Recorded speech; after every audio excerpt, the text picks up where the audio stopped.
Hello YouTube, the Revive Queen Eiko, friendly to all scrubs, and Vivi, the self-damage dealing damage dealer, is coming back, and I'm here to talk about them.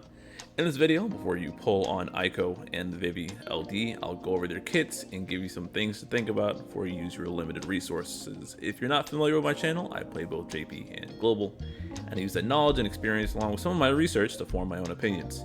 Let me know what you guys think in the comments, what you're doing for the banner, etc. I appreciate it a lot. It helps the engagement. Also, like the video, subscribe, all that good stuff. Memberships, check out my weekly stream, the Ranting Hour. Fun stuff. Consider supporting the channel for $1. All right, slides are still here. First, we're going to talk about Vivi real quick. Typical C90 upgrades. But if you're not familiar with his kit, he is a damage dealer through and through. He uses fire and dark element. When his LD is stacked up, he drains his own HP for a follow-up attack. His rework buffed his damage. Some details on screen, but I'm not going to say them out loud. But the big thing is that his skill 2 is free turn now, and it splashes LDs. Damage got upped as well, but the overhead duration did not, so still 5 stacks. And a C90, his EX does more damage, and so does his special W fire thing afterwards. But now for Eiko, the main star of the banner. Let's get started. First off, Eiko, her role in the party is that of a support. She is a healer as well, a battery. She does holy damage, and with her LD, she becomes a holy enchanter. And she also helps revive everyone in the party, and I'll go into that shortly. Let's talk about her rework real quick. Her skill 1, that buffs everybody. It's now a free turn and it's a stronger heal. Her skill 2 does more damage. With her C90, she has recast up, so I believe she's actually a 1 skill recast now. The actual attack does more damage, heals better, and her double holy, the special attack she gets after using EX, also got stronger and charges the EX as well. So she's got a lot of longevity, but not like that matters. Anyways, the LD itself, the attack itself as a party revive, just if anyone's dead, they'll get them back up. It heals them and it batteries them. It has a full AoE times 3, and it gives 3 stacks of her new overhead. The LD buff, the overhead that she gets, it's a 40% brave damage, 20% HP damage all to the party. The party gets holy enchant, so she's actually buffing the party's brave damage by a significant amount. And the stacks that she gets enables her trap attack. And the way this trap is triggered is when any party member goes below 50%. So it's important because it counts for trap orbs as well. But if anyone drops below 50%, this will just automatically trigger. Or this also counts if they die flat out. This applies to orbs as well. But the trap, it's the same as the LD attack that I detailed previously. Can trigger after death. Like I said, this counts for orbs, set to 0 conditions. It doesn't work for Petrify though. This is the only thing I believe that it doesn't work for, Petrify. But it does consume 1 stack of her overhead, so provided you have an overhead stacked, you're good. You'll just heal back up above 50% and do the attack, and you're good. So you can just keep plowing through anything.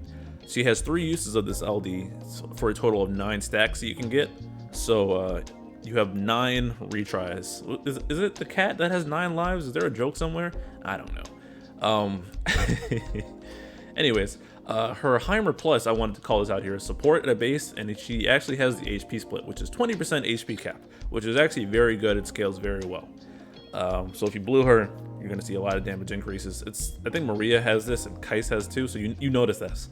Her calls on top of, because she has buff start, she has a buff extend passive in her kit, so both of her calls when used can extend potential buffs, so if you need that for some reason, keep that in mind. But her LD call also has a revive and a heal on it, so if anyone dies and you got the Eiko LD in your back pocket, although if you needed those revives at that point, why not just bring Eiko in the first place? But I don't know, but that's just something to call out. That's pretty cool. So now for my analysis. Eiko's strengths: she is a solid support, gives decent attack, a lot of brave damage and weakness damage, HP damage, etc. Battery, all the stuff you really want from somebody.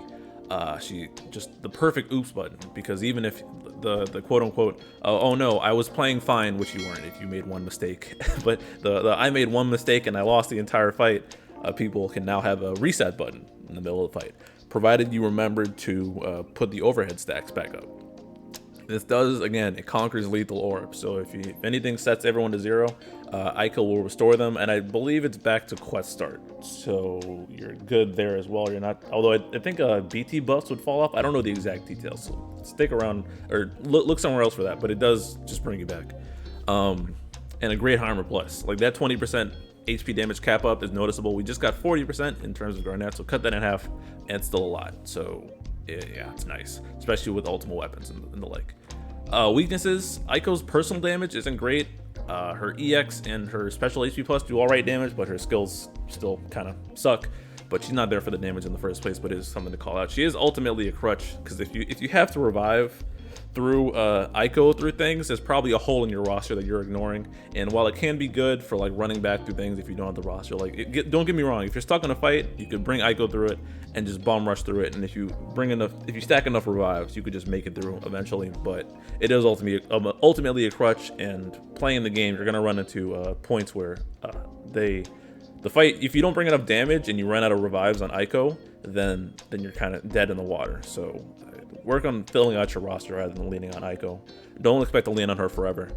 And her best damage potential is when you're taking a lot of damage, which is probably you're either playing badly or well, I guess that's not necessarily true, because you could be a dangerous fight where you're taking a lot of HP damage, but you can burn through these those trap attacks really easily, because if it's just one person taking all the HP damage, you could burn through all 9 and then you're kind of just dead out there. So if you're really relying on this, you might be in a worse spot overall, and there might be more problems to consider. As for teams, again, because of the revive thing, she's flexible, but she does buff people's damage quite a bit. If you want to go overkill on survivability, you could stack like HP damage reduction and last stand. So like putting locks, if you drop below 50%, you heal. Queen's last stand, Porum's last stand, and HP damage reduction. There's a lot of HP damage reduction units in the game, like Pain, Snow, etc. So if you really want to just survive and just turtle through stuff, you can lean hard into that. But also just putting her with tanks and them reducing their own HP damage taken, you probably won't have to trigger Eiko's thing unless it gets really, really dicey. So consider that if you're trying to conserve on the overheads. As for future fights, Eiko was actually incredibly useful in a crap ton of fights. It's actually kind of baffling. And the weirdest thing is that I forgot to mention this in weaknesses, but as soon as Eiko got the revive through orbs thing, a lot of orbs stopped becoming lethal for some reason. But things she can tank through or be useful in: Transcendence 5, just because of the heals and living through the zombies. Gilgamesh's BT thing, because Eiko's EX is up, which would produce her W Holy from her EX, a special HP attack. She could hit that orb. Yuri's Intersecting Will is a Holy Orb. Sayador's BT thing is a Holy Orb. It's the Lena fight, actually, that like the HP attack at Threshold, so she could actually be very, very useful for survivability. She's probably a top pick there. And Anna Crow's event, where Anna Crow's event is a Holy Orb in itself, a Holy and Dark Orb, so Eiko could just do that as well. On top of that, if you don't have a character for Transcendence 1 that can do Holy Enchant, Eiko can do that as well. And on top of all of this, you can just go back, if you were stuck on older fights, you can bring Eiko through it, and you probably have Garnet by now. If you don't, I mean, this is a great banner to do it, I'll touch on that later, but you could just Eiko Garnet third through a lot of old fights and DPS them down, and then tank the orbs and just get your resources that way. So it's a thing to consider. So what are my plans? Ultimately, I'm skipping this banner. I already have Vivi, and I wouldn't invest in Eiko. She is a good unit overall, but I don't think I'd put myself in a situation where I use the revives, because I like running Zac and Snow and like tanks and stuff. So my HP damage probably isn't dropping that low. And while she does have good buffs and she's got a good blue, ultimately because the content isn't that challenging, so I wouldn't really need her. And by the time Shinryu rolls up, her damage will be largely crept, and I'd rather just be killing things factor. And like, dying is a damage loss, and I'd rather be doing more damage than protecting myself from taking damage. You feel me? So yeah, that's not it for me, unfortunately. I don't think she's a good idea for my roster. And there's no known event for this, so I'm just gonna go right to the end. Before we pull on Vivi and Eiko, here's some things to think about. Again, it's a meta perspective, taken into consideration some people's rosters. Ultimately, I think if you're struggling on older content, Eiko can help you get up to speed, but don't lean on her forever, because you're gonna get screwed when content gets hard again. And she can help get you up to speed, but that's the only people I could recommend Eiko for. For the people who are already good at the game and doing fine, Eiko, you really don't need her. Again, a lot of orbs become non-lethal and that becomes lesser. If you're not bluing her, then, I mean, she's a huge damage. Like, the 20% HP cap is nice, but if you're not having that, then she's just not going to feel great. If you already have a Holy Enchanter for those upcoming Holy Orbs, you could just bring them instead and then just mitigate the other ways. For veterans, really, who has been good at endgame, I would not recommend Eiko if you're newer, especially if you started around Garnet now. I think this is probably the best banner to pity on, personally, for newer players at least. If you're an older player, maybe I'd say, yeah, this is probably the best banner. I do stick to that, but Vivi is all right, but if you, again, damage dealer, if you're not fully invested in him, he's gonna feel bad. Staff, you might want to throw your staff on Garnet instead if you do have her. So Vivi can do the work, but if you're not fully invested, he's gonna feel bad. So I wouldn't chase him at all personally. And I think even if he's fully invested, he doesn't feel that great either. But I mean, anyone can be an amazing DPS if you run them with Garnet and give them ultimate weapon. So I mean, that's kind of just moot at that point. But yeah, really, if you're struggling with the game, this is the banner for you.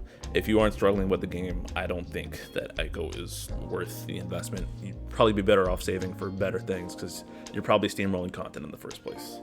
But that's all I had. Let me know what you guys think in the comments if I missed anything. Again, like the video, subscribe, check out my channel, Ranting Hour, memberships, and I'll catch you guys later. Peace.